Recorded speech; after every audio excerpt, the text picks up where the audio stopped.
And we will circulate a copy of the recording and the slides by email early next week.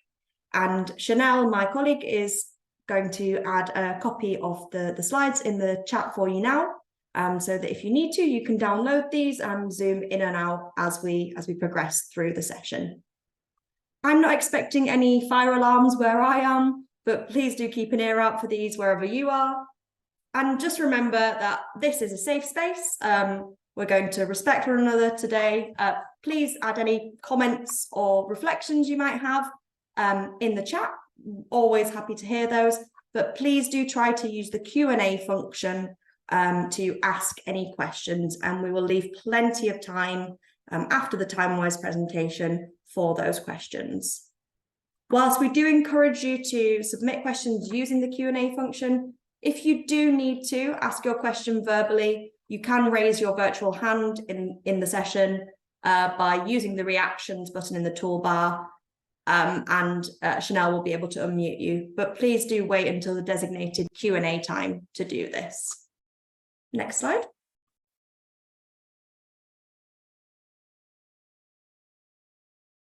So just the agenda today. I'm doing a bit of a welcome, setting the scene. Then we're going to hear from the lovely Claire Campbell from Timewise, who's going to talk you through how to implement flexible working in frontline services with a number of case studies. We're then going to move on to 20 minutes for Q&A. So looking forward to getting your questions via the Q&A function, before a little bit of signposting, some additional information, and we'll close promptly at 12 p.m. So just to give you a little bit of information, very briefly, for anyone who is unfamiliar with us, we are NCBO, that is the National Council for Voluntary Organisations. NCBO is the largest network for charities and volunteering, and we're really proud to represent and support over 17,000 voluntary organisations of all sizes, from the biggest household name charities to the smallest community groups. And our members range from big medical research charities to local amateur sports clubs to many more. And I'm sure I've already seen a real variety of organisations on the panel, on the call today as well. And at their heart, all of our members have the aim of making the world a better place. And of course, we would love you to join us.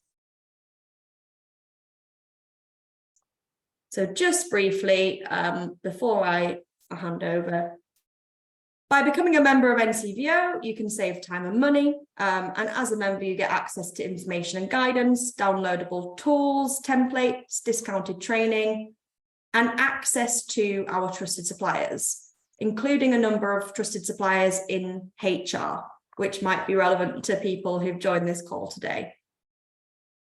If you are a small charity with an income of under £30,000, membership is free. And our membership team are very friendly, always happy to have a chat and talk about your options. And you can contact them at membership@ncbo.org.uk. So setting the scene for today's session, why have we chosen to address this topic? Why are we here? So as we all know, COVID saw a rapid pivot for many organisations to hybrid and remote working. However, there was a challenge in offering flexibility to frontline staff. It's been proven that flexible working is important to attract and retain talent and boost wellbeing. And we've got Timewise on the call today to talk a little bit more about that. And we know that on our small charity help desk at NCBO, we're hearing increasingly about workforce challenges, including how to recruit and retain staff. So without further ado, I'm going to hand you over to Claire from Timewise, who's going to take us through her presentation. Lovely, thanks Amy. Good morning everybody. I'm really happy to be here and talk to a whole range of different organisations about a topic that's close to my heart, which is flexibility in frontline roles. So aim for today just to talk a little bit about kind of what do we mean by flexible working. There's some upcoming legislative changes that you may or may not be aware of that will kind of further increase the appetite that we know is already there for flexible working, but then want to talk specifically about those kind of frontline roles, site-based roles, shift-based roles, where it can be tricky to think about how to make flexibility work. And I want to finish with some really practical examples. When we chose the examples, obviously it's hard when you've got such a range of organisations as we have today to pick out the right stories, but I hope they will illustrate that we can take any organisation and any kind of operating structure and ways of working and try and find the flexibility. There will be options there that you can explore to help people feel that they're getting flexibility and achieving some work-life balance. So if you haven't come across Timewise, we are a social business community interest company, and we've been operating for nearly 20 years now, helping employers on their journeys with flexible working. So it's a mission for us. We're a mission-led organisation that actually, if you can unlock flexible working, it doesn't just help individuals who need it, it also helps businesses be successful as well, and it feels it's a win-win. So I've worked for Timewise since 2016, so worked with many employers, large and small. My background is civil service before Timewise, so I guess I've got a particular love of the public sector, but I'm also trustee of a small charity and have been for the last 4 years. So have helped them look at obviously changing to hybrid working, changing to how they were going to operate, and having to reinvent during COVID and since. So I've been on a journey both at work and with the organisation I support. So Timewise is we do a variety of things, because you'll come across us with a few different hats on. Firstly, research around the flexible working space. So every year we track the flexible jobs index to understand how many jobs are being done, can be advertised flexibly, and whether that's changing over time. We also work directly with employers on the ground, and particularly I think in the last few years in frontline organisations, where it can be hard to think, how can we do this differently? How could we help people feel that they're getting better flexibility? So we've done work in teaching, in nursing, in social care, in retail. We're working in childcare at the moment, so some quite challenging sectors. And finally, we run a job site to make sure that candidates who want to find a flexible job have a good place to go to look for flexible jobs. And we offer a lot of third sector and charity jobs on our site, so worth considering if you do have flexible roles that you want to attract candidates to. So as I started with, why we're so passionate about this mission, it's really because flexible working is good for business, and I want to put that up front. I think often people think, oh, it's something we have to offer to employees because there's a demand there and they'll make a request, but actually, if you get it right, it's a win-win for both the organisation and individuals. It gives you a tool for talent attraction. We know there's an awful lot of job seekers who want flexibility or potentially a part-time role, and in fact the demand vastly exceeds the supply, so it's a really useful tool for talent attraction if you can offer flexibility.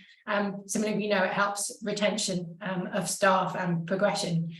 Employee well-being, there's a few angles to this. It could be because we're working reduced hours helps someone with a health condition, but it can be as simple as having more choice and control about your working environment and your working hours gives someone greater well-being, that reduces stress and burnout. So it plays a really important part in well-being.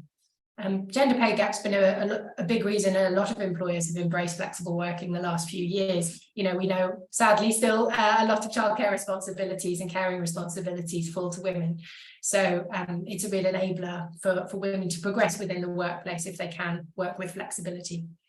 But that relates to inclusion and diversity more broadly as well. People with health conditions, people with caring responsibilities, with living with a variety of different circumstances outside work might mean they need a little bit more flexibility. So it's a really good enabler for diversity. But there's also growing evidence that this helps in productivity as well. If you look at some of the recent work around things like 4-day weeks, we know that staff who are really engaged and committed and feel supported at work will work harder, will go that extra further mile with customers. So actually, it's an enabler to them giving their best to the organisation as well. So yes, for these reasons, we think it's a bit of a win-win if you get it right.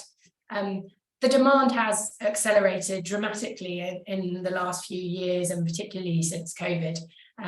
But firstly, because everyone's struggling to recruit at the moment. We know there have been more jobs than workers. That's starting to change now with the economic environment. But the last couple of years, it's really been a workers' opportunity, because there have been more vacancies than workers available. So that means they feel more entitled to ask for what they need. And very often, having got used to remote working or hybrid working during the pandemic, their demand is for flexibility. And what we see, interestingly, is it's youngest workers from whom there's the highest demand for flexible jobs. Again, they've got used to working in a flexible way, obviously with technology, logging in where and when it makes sense to work, and they want that flexibility when they get into the workplace as well. So really, I suppose partly in response to the challenges in the labour market and a desire to make jobs more accessible, and partly because the demand is there, the government has changed the legislation around the right to request flexible work. So the current legislation, which still operates until next year, means you have to be in your job 6 months before you can make a formal flexible working request, and you could only make one of those requests a year. And employers had quite a few reasons why they could turn those requests down. The new legislation, which we expect to come in at some point, probably halfway through next year, will give everybody the day one right to request flexible working. So, literally you could join an employer and put in a request that day to ask about flexibility. It'll require employers to do a bit more consultation, a bit more negotiation. Actually, the onus is a bit more on the employer to see if they could make it work, and a bit less about the reasons to say no. And it allows people to make multiple requests in a year, 2 requests, and asks employers to respond more quickly. So I think it's a real change in tone in legislation, because I think it gives people, employees, the sense that this is something they are entitled to, and they have a right to ask. And so we expect to see increased demand. And obviously, our advice would be, you don't want people to be joining and then putting in a request. You really want to be having those conversations at the recruitment stage. So, openly talking about the kinds of flexibility you can offer, would they want any of those, and having that discussion at the offer stage, rather than, they turn up on day one and make a request you weren't expecting. So, just to back up what I said earlier about the demand kind of outstripping supply. So we've been tracking the number of jobs that advertise that they are available part-time, remote, any kind of reference to any type of flexibility. And when we started, it was actually only about 5% of jobs that would mention any kind of flexibility. That's gone up since the pandemic, and it's now 3 in 10, around 30%. But when you weigh that against the demand for people who already work flexibly or would like to work flexibly, it's still a very small percentage of the jobs. And we know in practice more people are doing it than are advertising it. So, I raise this because if you can offer flexibility and be specific about the types of flexibility you can offer, it's a great recruitment tool. It's something we know candidates want, and actually, can be a reason they choose an employer over and above salary. So, but the topic for today is obviously looking at making sure that we've got flexible working available in all roles, because I think, the conversation in the press and stuff has understandably focused on the change in hybrid working. And I'm sure many of you would have experienced that, there's been a shift in how we've worked if we're in office jobs to a much more hybrid model. And in fact, many small organizations choosing to work fully remotely. So that's great. That means a lot of people feel they have more flexibility. They, perhaps have choice over their working hours and their place of work. But of course, 60% of UK workforce aren't in those sort of office jobs. We know 3.8 million are employed in shift work, so they don't have choice about when they log on and when they don't. They need to be the jobs that need to be done in a certain place at a certain time. And the risk is, and we see this in surveys that have taken place, that people feel there's the office jobs have got it easy. There's a risk of a bit of a 2-tier situation where, these jobs have got massively better and progressed in terms of flexible working, but there's been no changes for those really key frontline roles and shift-based roles, and they haven't had the benefit of changes to how they work over the last 2 or 3 years. And so, you know, there's a risk that people feel they're undervalued, and there's been, you know, it's all right for them, but it hasn't really benefited us. So in terms of skills and talent retention, roles that are really key to fill and really struggle to recruit, we need to make sure that we take steps to help increase flexible options in those roles. So, you know, what can be done, as we said, that, you know, we're struggling to think about how these jobs could be done remotely. So I suppose the first thing to talk about is obviously different types of flexibility that are available. So you can flex jobs on where, and that is the hybrid piece, remote working, whether it's occasional or regular or from another office. One type of flexibility is the where and remote working. The other kind, there's flexibility around when someone works. Now, very often in frontline roles, this can be hard. You know, the job has to be there, the customers have to be serviced 9 to 5 or whatever your agreed hours are. But we're going to look at types of flexibility that might work in those sort of environments. So still doing the job full time, but perhaps offering flexibility through flexing start and finish times, or looking at kind of annualized hours or project-based working. So there can be ways that you can, provide flexibility on when someone works. And the third type, of course, is the how much. So can you flex on things like job sharing, job splitting, giving people choice, I guess, about how much they're working through part-time options. And also to say that, you know, some of these are formal flexible working options where someone would generally have to make a request and have a change to their contract, particularly the part-time options, of course, because there'll be pay implications. But very often what people want day to day is informal flexibility. You know, can I come in a bit late tomorrow because there's a school assembly or I have a dentist appointment or whatever, and they just want that little bit of informal flexibility. And that's really important to make sure to see if you can enable. A model we've used in shift-based roles, because, you know, they perhaps are more restricted, they generally have to work in a certain place at a certain time. But there are other ways that you can help improve work-life balance and the feeling of choice and control that people have in those roles. So the model we've tested extensively over the last few years looks at these 3 really important dimensions. Firstly, how much input somebody has into the schedule. So in other words, are they consulted at all about the hours that they're working? Do they have a choice? Could, you know, in some of the more progressive organizations, people self-roster or develop their own roster, so they have plenty of input into the schedule. So that input piece is really important, asking people essentially for their preferences around working. Stability is the second one. So week to week, how stable is their working pattern? We've just seen this week another piece of legislation come through around workers' rights to request regular hours and a regular schedule.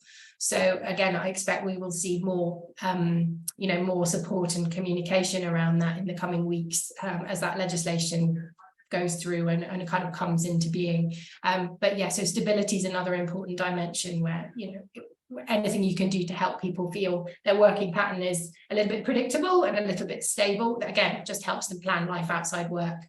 And the third important dimension when looking at shift-based jobs is how much notice people are given.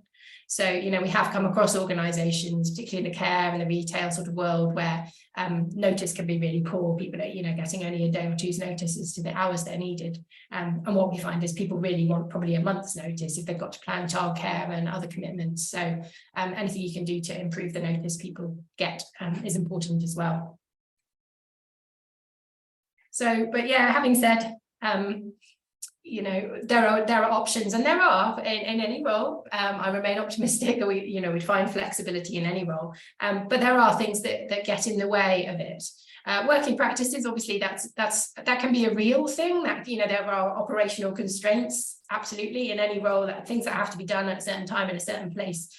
But it's sometimes it is challenging. You know, is that a genuine constraint, or is it just the way it's always been done? And B, staff will understand if that is a constraint, and they'll help you find the things that you can flex on. So yeah, working practice is important to understand, but be honest about what isn't possible to flex and what is in that space.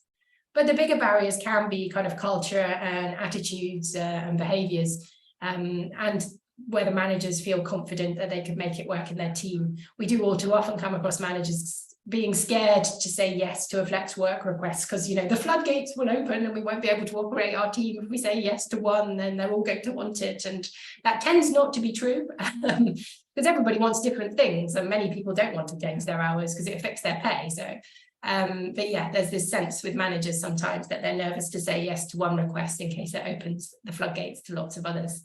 And culture and attitude behaviours is just it's just people's mindset around the way that work needs to be done. There's a great story. My colleague of mine interviewed lots of midwives in one of our nursing projects, and she interviewed one midwife and said, well, tell me about your working patterns and what causes, you know, the working patterns to be as they are. And I've said, of course, she said, babies can turn up anytime, so this job's really hard to predict. It's really hard to be flexible because you have to be available when a baby's going to be born, and babies are born any time of day. So this job doesn't offer any choice about working pattern. You just have to be available when you're needed. And that was her mindset. The next midwife she spoke to said, well, of course, babies are born any time, any day. You don't know when a baby's going to turn up. So we plan for that. Nobody can be available 24/7. So, you know, we take a team approach. We make sure our clients meet the team that will be supporting them, because we have to set it up in a way that recognises babies could be born anytime. So the same constraints, the same work, but a mindset of I've got to be available anytime versus a mindset of, because that could happen anytime, it needs a team of us to support. And I think that just shows, you know, how culture and attitude can really affect how you think about work. So I wanted to give a few practical examples. And as I said, you know, I've tried to draw on a range, but it's really to make the point about how we've approached looking at what the operational requirements are and what flexibility the team could find within those constraints. So the first is we've done a lot of work in social care, and as I said, we're just starting some projects in childcare as well. So these are jobs where scheduling can be just a bit of a nightmare, particularly in the care roles. You know, we started to understand what are some of the constraints to people getting regular and predictable work in the care world. And of course, it's far from that. To get your hours, you might have to work early to help people get up in the morning, and you might be working late to help, you know, them get dinner and put to bed in the evening, and then with lots of downtime in the middle of the day. And whilst there's a perception that this might suit people, you know, with kids, and it offers a kind of flexibility, it's very hard for people to juggle and to make that work. There's also this sense of how the shifts are allocated. I think this is an important point. Fairness, whether it feels fair if you've got one person scheduling and they look after that person because they've done them some favors or they've been here a long time and they get the premium shifts, and other people have to pick up the slack. So sometimes it doesn't feel fair in that world where you've got shifts being allocated, and that's quite important. So yeah, it felt like, yeah, it was tough to make for people to get the hours that they wanted in this world. And it also, I think we learned quite quickly that managers were trying to say no to as many requests as they could. The attitude was each time someone puts in a flexible working request, it's really inconvenient for us, it's really difficult to manage. So our job as manager is to minimize the number of arrangements that we have. And we'd only do it for somebody if they have a really good reason, you know, if they've got small children or something. Otherwise, we don't really want to entertain any flexible working requests. But we're recognizing that people, you know, that wasn't going to help them retain the team and keep the team. We shifted to a model where they were proactively designing. So we're recognizing other people might have requests they want to make or preferences they want to make for when they can or can't work. So let's proactively design a way of everybody being able to talk about their working patterns and their preferences. And similarly, you know, rather than it's just one or two people who have a really good reason, let's make it available to everybody and offer to everybody, and just try that change in approach. So yeah, we work with a care provider in Lambeth, and they tried this in a couple of their care teams, and it was a really nice model where there was some they decided to give the team the responsibility of drawing up the roster, and this had two benefits. One, the team could input their preferences for, you know, when they wanted to work, when they didn't want to work, and make sure that colleagues would cover the times they couldn't work.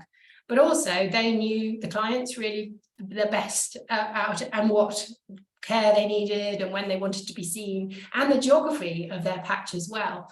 So actually this shift to once a week, they had a 1 hour meeting, they looked at what the visits were they needed to make that week, what they felt the clients needed that week, what they wanted to work or not work that week. And this 1 hour meeting was a little bit of extra time, but actually because they knew the patch, they knew the clients, they saved an hour of travel time each week and made another hour of care time available.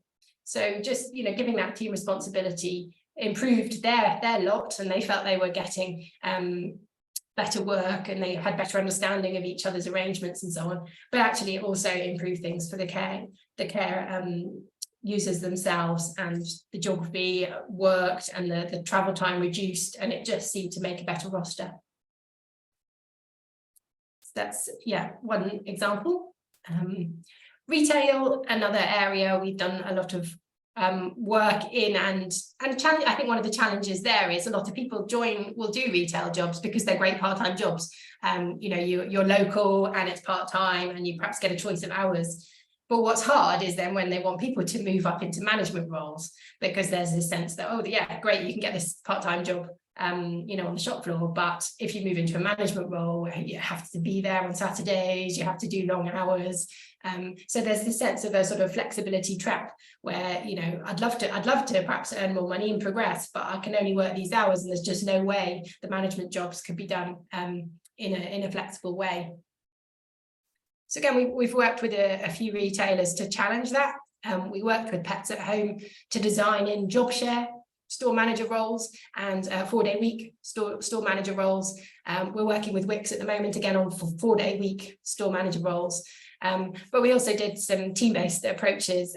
For example, here with Tesco's, they again took on the scheduling themselves and had these discussions about when they each wanted to work. It always stays with me, one of the deputy managers had never seen his son play football on a Sunday, because as the deputy manager you had to be there on a Sunday, and they'd never seen his young son in his football club on a Sunday. So when they had that discussion, another colleague was quite happy to cover that Sunday morning and let him go to football. So again, talking with each other about what matters and when you want to work and not work was really powerful. And they also improved notice of the shifts. So they moved from giving them 2 weeks notice to 6 weeks notice. And all this led to people feeling that they had that right balance of work and home, up from, as you can see there, from 44% to 91%. So really big shift just by some quite simple changes. A final example, construction, which again, I know it's sort of a complex world, but I just put it in to talk about site-based teams on sites, and there will be other examples of that in some of the organisations on the call. And I think I put this one in because it's been a particularly, when we started working construction, there was like, it's always been done this way, this is the way you run a site, and there just this sense of nothing can change. And actually COVID was a great catalyst in this project to say, we might have to change some of the ways that we work. So example there was they used a lot of them have a morning safety briefing, so it's like 8 o'clock, everybody has to be there 8 o'clock because we have the safety briefing and you all have to be there in person. And actually in COVID they couldn't have everybody in the room, so they started videoing the safety briefing. So actually it doesn't matter whether you come in at 8 o'clock or 9 o'clock, you can watch the same safety briefing as your colleagues. So it's to the little thing that they could change and didn't have to be one of the barriers to people working hours differently. But other sites we've worked with, task and finish was colleagues being given a list of their jobs for the day. They cleared that list of jobs and they went home, went down incredibly well on that site. The staff was so motivated, so engaged, working to a really high standard. So really nice, simple example that freed up and gave them some time back when they'd done their work. Pods were one team decided to make sure each of them got a kind of a half day off. They were working quite long hours. So actually across their pod, everybody got a half day off at some point, and they talked about when they wanted it. And it just gave them, again, a bit of time back. And again, another team were trying sort of a team-based approach to agree who was going to lead what, when, and they could put in preferences for the day they wanted to leave on time or leave promptly. So again, it's been about, just to reinforce it, because this, yeah, as I said, the learning from here, I think you can translate to other workplaces. It has been about kind of busting the myth of how it's always been done, and just kind of, especially embracing technology in this day and age to find different ways to do things. I think things that, you know, and we've learned over COVID that things that you thought had to be face-to-face can sometimes be done remotely. But we've heard examples of like rail safety, using drones to go and check the rails out rather than having to go and visit. I met a lady who meets people as they're going into hospital and talks about, you know, the experience of being in hospital and what to expect. She started doing that online, and patients actually love it because, you know, they don't have to travel into a hospital and hang around waiting. It just means it's a 10-minute chat. So working practices, think afresh, again, about what you can do, and yeah, if there's a new way of trying something that means that people don't all have to be constrained to where they are. But it's also culture and behaviours, so shifting, as we have seen in these examples, to involving the team in some of the discussions. You know, that I think people get worried they're not going to come up with the answers, but actually they know the work better than anybody. So involve the team in how to make it work. And lastly, management capability, just that trust in the team, the involvement of the team. But perhaps the manager's role can be then obviously looking ahead, making sure people get that notice, that the advanced planning and the communication across the team all become really important in a more flexible team. So again, just from the construction work, just some of the stats in terms of the improvement. As you can see, we started at quite a low base on some of the scores in construction. It's a difficult sector with a lot of mental health challenges. So yeah, the fact that they felt they could talk a bit more openly about their health and well-being, and they didn't feel so guilty if they left early, for us were really important in terms of improving well-being. So yeah, just final summary. As we've said, flex may look different in frontline roles, but there are options there.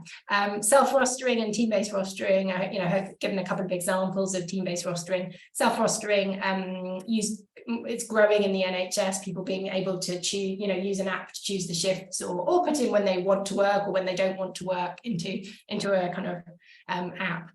So that's growing in popularity. Things like there may be elements of the job that can be done from home, so just making sure, you know, people are given that option if it's there. And of course, things like term time and part-time remain really popular. So if you have got jobs where that's an option, I do highly recommend advertising them like that, because you'll get loads of candidates interested. The final one I popped on the bottom there, obviously you'll have seen in the press, there's been a lot of interest this year in 4-day week models. I think it's really early days, and a lot of the organisations have been small who've tried it. So it might be harder if you do have multi-role organisations to think, how would it work for everybody? But really promising that, you know, organisations are looking afresh again at how they work and how to be productive. And of course, huge interest from people who would love to work in those organisations. So for us, that's a watch this space, but I think we'll see growing interest in it in the coming months. So finally, where do you start? What are our top tips for growing a flexible culture? So firstly, I think, you know, this is about leaders grabbing this. So your senior team being on board, understanding the business case for you. Is it around well-being? Is it around attraction? You know, what do you want a new approach to flexibility to help you with? Walking the talk, you know, do it yourself. If you want to create a flexible culture, make sure you're doing it, and other managers are doing it and talking about it. And find and showcase. You'll already have pockets of flexibility. You know, every organisation has some flexible workers. So let's learn from them and maybe use them as role models or tell their story about how to make it work. Line managers need to feel comfortable in managing a flexible team, and just perhaps understanding what those flex options are. So provide some, you know, support and guidance for managers. Pilot new approaches. So, you know, you don't have to jump to being a 4-day week model or team-based rostering or whatever without doing some pilots and trials. So pick a team who you think want to have a go at it, test it, give it 3 months, you know, learn, and then share with other teams. If you are open to flexibility, as I said, if you're not advertising it, do, because that's just a great opportunity to make sure you're attracting a wide range of candidates. And lastly, yeah, myth busting and kind of showing where it's working well. Because as I said in those examples, sometimes people say, oh, it can't be done, and actually you can challenge those assumptions and just, yeah, get the staff involved in thinking, are there different ways to do this? Finally, it was just a nice example around flexible hiring, of kind of shifting the approach. So NHS, typically advertises you need to be available to work long shifts and difficult hours, and we need flexibility. This trust decided to flip that round. They knew there were lots of people, ex-nursing staff, ex-medical staff who left because they couldn't get flexibility. So they started offering this suits you shifts, which I really liked, which was, tell us when you can work, we can do fixed term, we can do term time, we can do retire and return. So really leading with a clear message that, if you've got skills as a nurse, as a carer, then, we'll try and find you a role that kind of where the hours will work for you, and you get what you want. So yeah, a nice example of just sort of leading with a message of flexibility. Okay, I think, hopefully inspired you with a few ideas, she says, but I expect you might have questions about making it work in your organisation. So I'll hand back to Amy to open up the Q&A. Thank you, Claire. Thank you for such an extensive coverage of the options to consider. And I think there's lots of lessons learned and practical solutions from those case studies that will be transferable to the organizations on the call in different sorts of roles. So just before we actually head into the Q&A, we're just going to launch a quick poll, just to find out a little bit more about the challenges you guys are facing. So there are 2 questions, so it'd be fantastic. It should have popped up on your screen now. It'd be brilliant if you could answer those questions, everyone on the call. So what's the biggest workforce challenge facing your organisation right now? And then a second question about the barriers that you're currently facing to implementing flexible working. Very interesting. Just give everyone a couple of minutes to respond to that.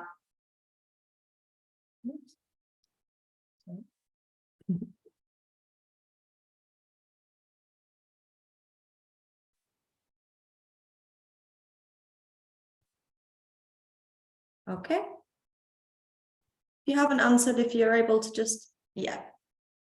Brilliant. Okay. So everyone should be able to see that. Can you see that, Claire? Yes, I can. Yeah, so just interesting. So the biggest workforce challenge right now, difficulty recruiting and retaining staff. So 6% of those who responded chose that as their biggest challenge. Probably no surprise to anyone. It's quite a hot topic at the moment.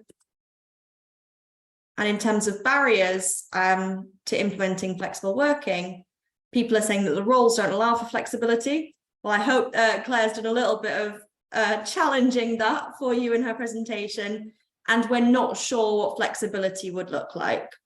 So we'll share those results with everybody as well in the follow-up. Brilliant. Okay. We'll head into the Q&A now, and I think we'll just pause the recording whilst we do the Q&A, and we'll final poll. So just before I signpost you to some resources, it would be fantastic. We'd really appreciate it if you'd be willing to fill in a quick snap poll, which should come up on your screen now, just to let us know what can we improve on. Did you find this useful? And in addition to that, there will be a longer survey that will open up on Zoom when you've closed the webinar. Any feedback is really valued. It helps us to think about what practical support webinars we should put on next and what we can do to improve them for you. So really appreciate those of you who can fill this in for us. Just give it a couple more minutes.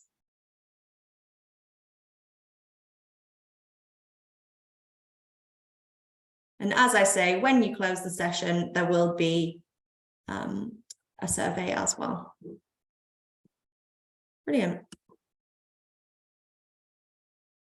Thank you, everyone.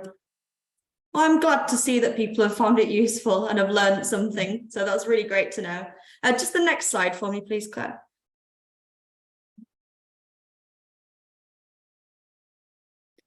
And as I said to you, we will include this in the follow-up email, but I've put some links to further support and guidance here that are all hyperlinked. So the slides that you've got in the chat and that you were sent yesterday have these links in them. So Claire, I don't know if you want to speak to the resources that we've put in from Timewise there. Yeah, there's 3 links. The first is a manager's guide to flexible working, so kind of a broad. We're very post-pandemic, hence crisis to opportunity, but just a useful guide to kind of thinking about what flexibility you can offer. The second on Day 1 Flex is actually more about that upcoming legislation. If you want to find out a bit more about the upcoming legislation which changes those rights to flexible working, then click on that link. Third is, if you'd like to stay in touch here about more about our upcoming projects and our new jobs index and so on, then sign up. Brilliant. And I've just put some links into some NCBO help and guidance there, our guidance on flexible working and our time to flex report from last year. And we've also got some training coming up that might be relevant to you around managing people in the voluntary sector. And I've also put in to sign up to receive updates from NCBO and a link to our small charity help desk. If you've got any queries, anything about the setup and running of your small organization, anything about flexible working, any HR issues, please come to our help desk and we'll endeavour to help you with that query. And finally, I've just put a link there to the ACAS guidance on flexible working. Brilliant. My last slide, I think, is just a thank you very much for coming. Yes. I think we'll wrap up there. Thank you everybody for joining us today. I do hope you found it useful. A big thank you to Claire for an excellent and very thorough presentation. I think everyone's got lots of food for thought and lots of conversations to be had with their teams. Thank you everybody for joining us. Please do complete the survey if you've got a few minutes after the session closes. Hope to see you soon. Thank you.